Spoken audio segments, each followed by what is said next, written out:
حکومت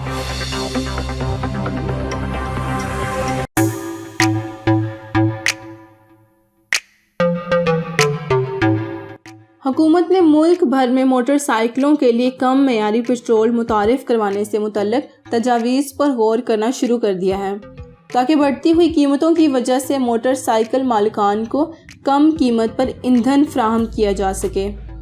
ذرائع کے مطابق وزیر اعظم عمران خان نے معاون خصوصی برائے پیٹرولیم ندیم بابر کو موٹر سائیکلوں کے لیے 82 رون پیٹرول متعارف کروانے کے لیے تجاویز اور عملی معاملات کا جائزہ لینے کی ہدایت جاری کی ہے۔ اس حوالے سے یہ رپورٹ سامنے آئی ہیں۔ یہ تجاویز oil and gas regulatory authority کے عہدیداروں کی جانب سے پیش کی گئی ہیں۔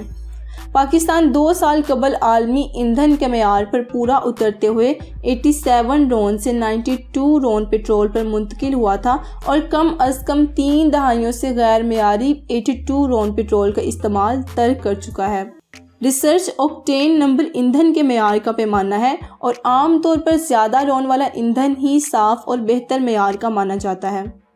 وزارت پیٹرولیم کے عہدیدار نے بتایا ہے کہ آئل مارکیٹنگ کمپنیاں کم معیاری ایندھن کی مخالفت کر رہی ہیں کیونکہ انہیں ملک بھر میں علیحدہ سٹوریج اور سپلائی چین کے علاوہ تمام ریٹیل مراکز پر اضافی سرمایہ کاری بھی کرنی ہوگی۔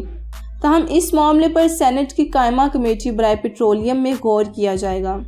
دوسری جانب اوگرا ترجمان نے کہا ہے کہ مصنوعات کی خصوصیات میں تبدیلی کرنا ریگولیٹرز کا مینڈیٹ نہیں ہے۔ انہوں نے مزید کہا ہے کہ پروڈکٹ کی خصوصیات کی منظوری دینا پیٹرولیم ڈویژن کے دائرہ اختیار میں آتا ہے۔